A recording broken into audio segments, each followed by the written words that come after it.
सबको मेरा प्रणाम है, नमस्कार। अभी प्यारे बच्चों, अभी एक मुद्दा, ये जो बच्चे आप हमारे साथ देख रहे हैं, ये सबका ऑलरेडी टेक्नीशियन में फाइनल सिलेक्शन हो चुका है।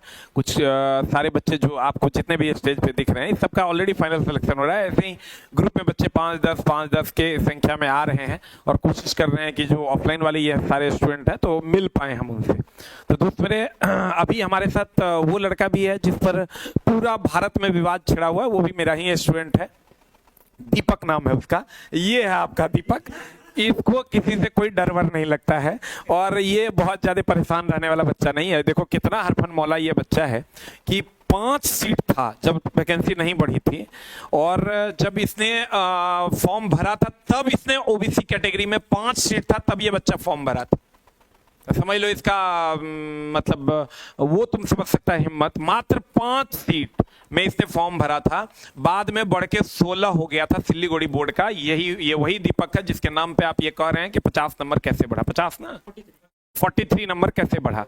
तो ये सिल्लीगुड़ी बोर्ड इसने भरा था और मात्र 5 ही सीट था जब इसने भरा था, और बाद में वो सीट बढ़ के हो गया 16 ओबीसी कैटेगरी में। तो समझ लो 5 सीट में भरने के लिए बड़ी हिम्मत की जरूरत होती है। तो हम इनके बातों पर बात करने के लिए इस वीडियो में इकट्ठा हुए हैं कि क्या मामला है और कैसे कैसे ये बोर्ड का क्या जवाब है, बोर्ड क्या कहना चाह रहा है इस पर, और कैसे कैसे हुआ है।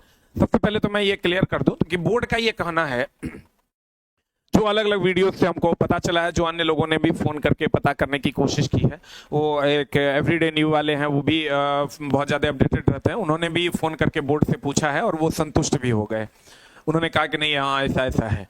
तो अब मामला क्या है कि बच्चों का ये बोर्ड का ये कहना है कि जैसा कि हमको वीडियो से पता चला है कि बोर्ड का ये कहना है कि हम पहले तो आरआरबी वाइज छांट लिए हैं कि किस सिटिंग में कितने बच्चे अप्लाई किए हैं और किस सिटिंग में कितने बच्चे फॉर्म मतलब एग्जाम में बैठे हैं, और उसके बाद हमने पोस्ट वाइज भी छांटा है, फिर कैटेगरी वाइज छांटा है, और तब जो सबसे ज्यादा आया है उसको 100% माने हैं।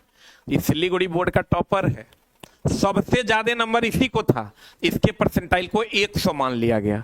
और टोटल मिला के अगर हम सिल्लीगुड़ी बोर्ड की बात करें, बाकी जो बच्चे हैं ये सब दूसरे दूसरे बोर्ड में हैं, टोटल मिला के अगर हम सिल्लीगुड़ी बोर्ड की बात करें, सिल्लीगुड़ी बोर्ड में लगभग 5300 ना 5400 एप्लीकेंट्स थे। सट रहा है किसी का, 5400 एप्लीकेंट्स थे टोटल एप्लीकेंट्स जो थे वो 5400 थे, जिसमें प्रेजेंट जो थे वो प्रेजेंट थे कितने, लगभग इसका 70% मान लो, तो लगभग हम 3500 के आसपास मान लेते हैं। अब टोटल 23 शिफ्ट में एग्जाम हुआ है। 23 शिफ्ट में ना, टेक्नीशियन का एग्जाम कितना शिफ्ट में, 23 शिफ्ट में। इसको आप 23 से भाग दे दो, तो 23 से भाग दे दोगे तो लगभग 143 के आसपास आया। 143 के आसपास आया। उसमें हो सकता है किसी सिटिंग में 70, किसी सिटिंग में 80, किसी सिटिंग में 100, किसी सिटिंग में 150, किसी सिटिंग में 40, इसके सिटिंग में जैसे 43 बच्चे थे।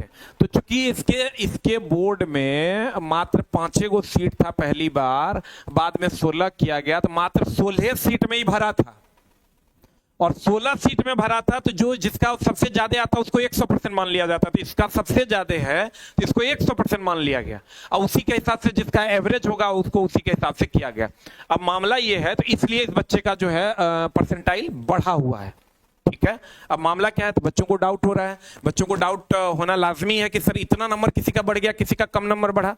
तो रेलवे भर्ती बोर्ड को यह चाहिए कि ये बात जरूर क्लियर करे बच्चों के लिए, क्योंकि बच्चों का ये हक बनता है कि अगर परसेंटाइल में, नॉर्मलाइज में मार्क्स बढ़े हैं तो क्यों बढ़े हैं, अगर किसी का 50 नंबर बढ़ा तो क्यों बढ़ा, किसी का 2 नंबर बढ़ा तो क्यों बढ़ा। हम अगर हमरा से पूछेगा तो हम ये मानते हैं कि नॉर्मलाइजेशन हटा देना चाहिए, नॉर्मलाइजेशन परसेंटाइल होना ही नहीं चाहिए। तो एकदम समझिए इतना पचड़ा है कि बच्चों के मन में कंफ्यूजन पैदा करता है, और इसलिए हम हमारे पास जो सिलेक्टेड स्टूडेंट आते हैं, किसी का बहुत सारा ऐसा भी बच्चा है जिसका 1 या 2 नंबर बढ़ा है। कोई इसमें है जिसका 0.65 कितना बढ़ा है, 0.65।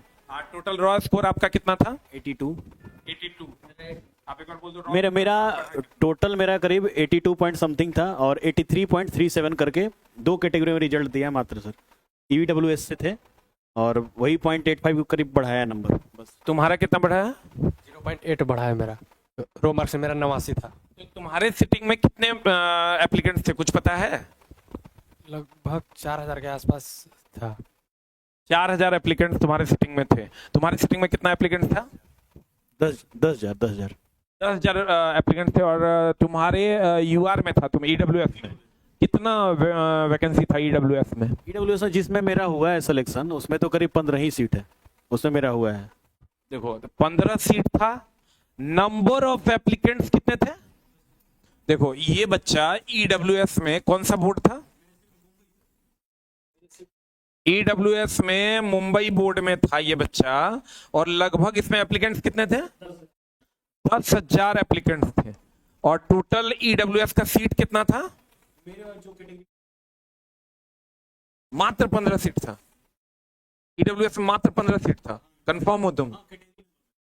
अच्छा, जिस कैटेगरी में इसका रिजल्ट हुआ है, ईडब्ल्यूएस में 15 नहीं था, इसका ईडब्ल्यूएस के जिस कैटेगरी में इसका रिजल्ट हुआ है उसमें मात्र 15 सीट था। क्योंकि 10,000 बच्चे बैठे थे और कुछ ऐसा ही कैलकुलेशन होगा, तो इसका मात्र 0 पॉइंट कितना बढ़ा है? 0.85। वो आपका कितना बढ़ा है? 0.8 बढ़ा है। और आपके ये में एप्लीकेंट्स कितने थे टोटल भरे? बच्चे कितने बैठे थे? 4188। इसके शिफ्ट में भाई 43 को बच्चे बैठा था, इसलिए इसका जो मैक्सिमम था तो 100% मान लिया गया। सबसे पहली बात तो मैं ये नॉर्मलाइजेशन के पक्ष में ही नहीं हूं, नॉर्मलाइजेशन होना ही नहीं चाहिए। इन नॉर्मलाइजेशन का पचड़ा ही खत्म करे रेलवे, नहीं तो इसके बारे में कंप्लीट जस्टिफिकेशन दे बच्चों को। बच्चों में ये एकदम जानने का उसको हक है कि मेरा कम क्यों बढ़ा और मेरा ज्यादा क्यों बढ़ा, किसी का ज्यादा क्यों बढ़ा और किसी का कम क्यों बढ़ा। मैं इसके पक्ष में हूं कि रेलवे को इस पर जवाब देना चाहिए प्रॉपरली, और अगर रेलवे जवाब नहीं देती है और बच्चों में असंतोष रहता तो ये कहीं से भी सही नहीं है। रेलवे के प्रति अगर रेलवे चाहती है कि हमारे प्रति विश्वास हो तो ये हम तो कहते हैं नॉर्मलाइजेशन हटा ही दो। एक सिटिंग में एक बार में सबका एग्जाम ले लो और खत्म करो कहानी। अच्छा, मुंबई में टोटल 266 था। तुम्हारे कैटेगरी में जिसमें तुम्हारा रिजल्ट दिया उसमें 15 था। अब देखिए एक चीज और क्या है, दीपक से भी हम लोग बात करेंगे, दीपक क्या कहना चाहता है इस पर। और दीपक बेचारे, दीपक की क्या गलती है? दीपक तो बेचारा परीक्षा दे के आया, और दीपक से ही सुनते हैं दीपक क्या कहना चाहते हैं। बड़ा हरफन वाला बच्चा है ये, और ये बोला कि सर हम तो ऐसे ही भर दिए थे और हमको लगा कि सर कम सीट है तो सिलीगुड़ी में इसको जॉब करना था, तो इसको लगा होगा तो चलो कर लेंगे। इसीलिए ये भी करेज होना चाहिए भाई। 5 को सीट में जब ये पहली बार भरा था तो बाद में ना बढ़ गया, पहली बार जब ये भरा था जिसका 5 को सीटें था, कैसे इतना हिम्मत कहां से लाता है दीपक तुम? सर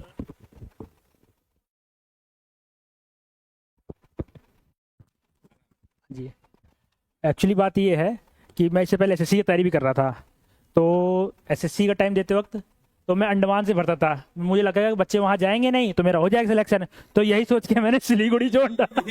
ये आदत तुम्हारी पहले से थी ना? जी सर, मैंने एसएससी जितनी बार दिए सब हर बार अंडमान ही भरा था।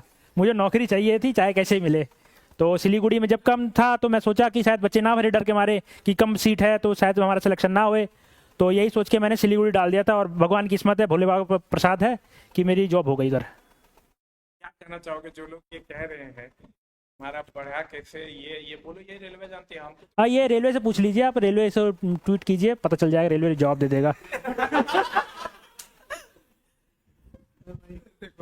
ये बच्चे का साफ कहना था है कि सर हम वो ऐसा जगह से फार्मे डालते थे जहां से कोई नहीं डालेगा। ये मेरे नेचर में था, मेरे आदत में था कि जहां से कोई नहीं डालेगा वहां से भरो, हो जाएगा। देखो इसका ये इतना हाई लेवल का जो ये सोच है, इससे इस बच्चे को जॉब मिल गया। और हम तो इसकी कड़ी शब्दों में निंदा करते हैं। नॉर्मलाइजेशन परसेंटाइल को एकदम रेलवे को हटा ही देना चाहिए। जब 27 को बोर्ड है, 27-28 को हमको लगता है बोर्ड है, टोटल बोर्ड लगभग उतने के आसपास आरआरबी। तो अगर जाएगो बोर्ड है उतने सिटिंग में परीक्षा ले लो, कोई जरूरत नहीं नॉर्मलाइजेशन परसेंटाइल करने की और बच्चों के मन में ये जगाने की कि भैया मेरा क्यों बढ़ा, मेरा क्यों नहीं बढ़ा।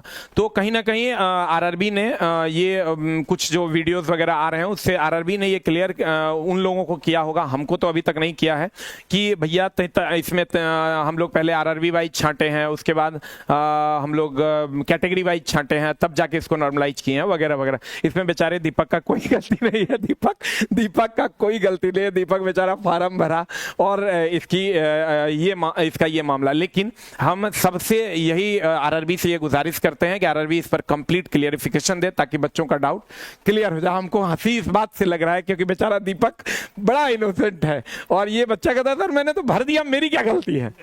मेरी क्या गलती है? ये तो रेलवे से जाके आप पूछो कि क्या होता है, और रेलवे से सारे बच्चे पूछ भी रहे हैं और रेलवे को इस पर जस्टिफिकेशन देना भी चाहिए कि ऐसा क्यों हुआ। एक तो ये अंडमान निकोबार भेज भेज के, आप विशाखापट्टनम भेज भेज के, फिर बच्चा को आप बुला लेते हैं। कभी सोचे हैं कि बकरी बेच के, गाय बेच के बेचारा किसी तरह जाता है 4,000 टका लेके।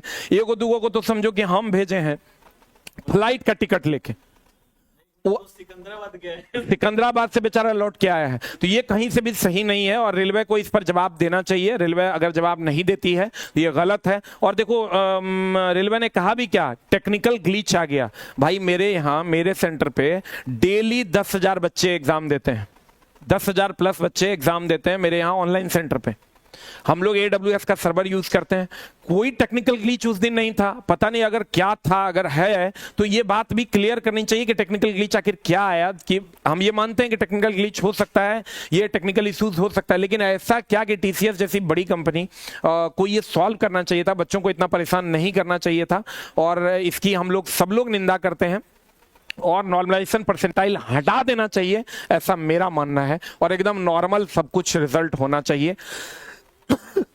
पहले भी लोगों का रिजल्ट होता था, अभी भी लोगों का रिजल्ट होगा। ये नॉर्मलाइज परसेंटाइल का पचड़ा बच्चों के समझ में नहीं आ रहा, तो इसको हटा दिया जाए।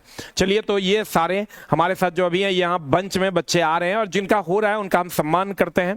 और ये नॉर्मलाइजेशन परसेंटाइल पर रेलवे का बस यही कहना है, लेकिन ये कहने से नहीं होगा, रेलवे को प्रेस कॉन्फ्रेंस करके इस पर जवाब देना चाहिए, ऐसा हम मानते हैं। क्योंकि बच्चे संतुष्ट हों, परीक्षा वैसी होनी चाहिए। अगर परीक्षा ऐसी हो जिसमें बच्चे असंतुष्ट हों तो उस परीक्षा का कोई मतलब नहीं बनता है। चलिए, थैंक यू वेरी मच। और दीपक को रेलवे ने जवाब दिया है और रेलवे को इस बात पे जवाब देने का अगर है तो वो जरूर जस्टिफिकेशन इस बात के लिए दे कि आखिर मामला क्या है और क्या ये नॉर्मलाइजेशन परसेंटाइल का मामला है। हम लोग भी जानना चाहते हैं कि कैसे ये बढ़ता है और कैसे ये घटता है। ये जानने का हक हर बच्चे को है, हर एस्पिरेंट्स को है, चाहे जिसका हुआ है और जिसका नहीं हुआ है। ठीक है, हम इस पक्ष में है कि इसको नॉर्मलाइजेशन परसेंटाइल को कंप्लीट हटा ही दिया जाए। ठीक है, thank you very much, love you all, नमस्कार।